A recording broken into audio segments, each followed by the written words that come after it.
कि या तो यहाँ से आप अगर बहनों को खाली हाथ भेजेंगे तो आपको इसका खामियाजा 2022 में भुगतना पड़ेगा। बाहर करेंगे अगर इन्होंने हमारी नहीं सुनेंगे, जो हमारी सुनेगा हम उसकी सुनेंगे। आप हमारी मांगे पूरी करेंगे तो आपको हम सत्ता में लाएंगे, बार बार लाएंगे, और नहीं सुनेंगे तो जिस तरह से पिछली सरकारों को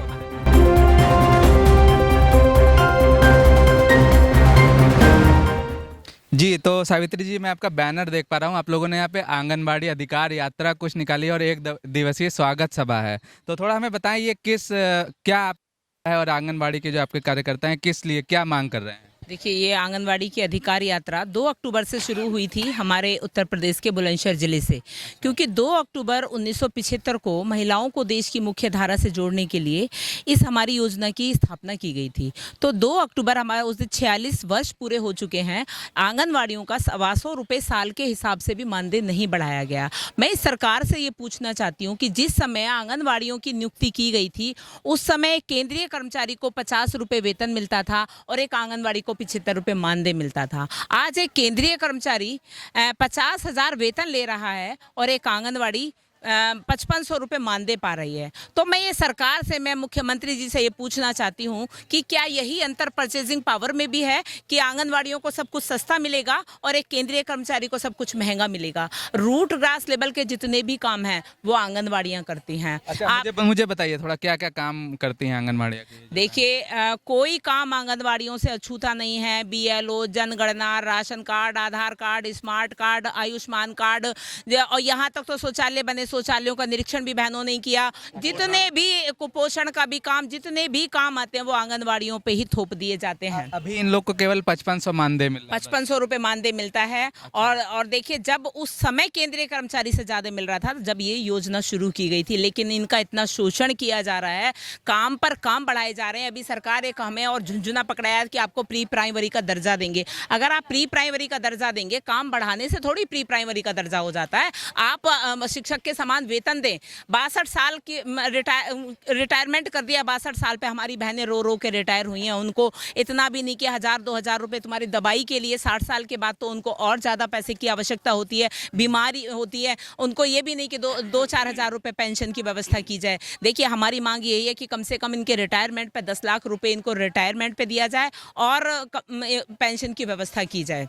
और जितने भी योजनाएं हैं जो आंगनवाड़ियाँ समाज के निचले तबके तक पहुँचाती हैं, उन सभी योजनाओं का लाभ आंगनवाड़ी को भी मिलना चाहिए। जैसे आयुष्मान कार्ड है, आपके दूसरे राशन कार्ड है। राशन कार्ड के लिए कह दिया जाता नहीं आप तो आंगनवाड़ी आपका नहीं बनेगा। 5500 रुपये में किसका घर चलता है, आप ये बताइए। 5500 रुपये में अगर वास्तविकता में जाए, 24 घंटे काम करने वाली आंगनवाड़ी को 5500 में अगर एक जीरो और लगाई जाए तब काम के दाम बराबर होते हैं। ठीक बात है। अच्छा, ये बताइए, आप लोगों ने बताया 2 अक्टूबर से ये धरना कर रहे हैं, तो लखनऊ में आज पहली बार है या लखनऊ में हमारी ये स्वागत सभा जो हो रही है, ये लखनऊ में हमारी अधिकार यात्रा आज पहुंची है 2 अक्टूबर से चलकर।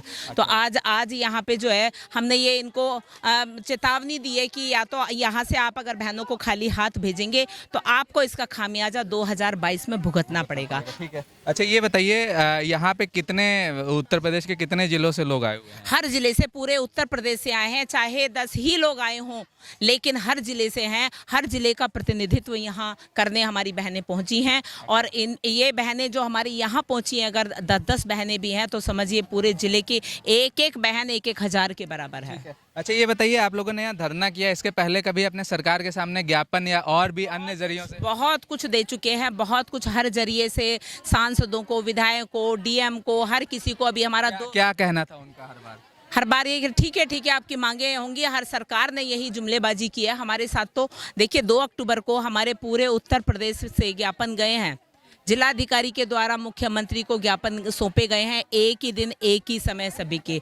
बहुत हम दे चुके हैं, अब थक चुके हैं। लेकिन अब ये जैसे पिछली सरकारें थी, उन्होंने भी अन्याय ही किया आंगनवाड़ियों के साथ में। जैसे मायावती जी थी, वो कहती थी कि अगर मैं तो अगर मतलब मेरा बस चले तो मैं इन आंगनवाड़ी को बाहर कर दूं, ये बेकार है।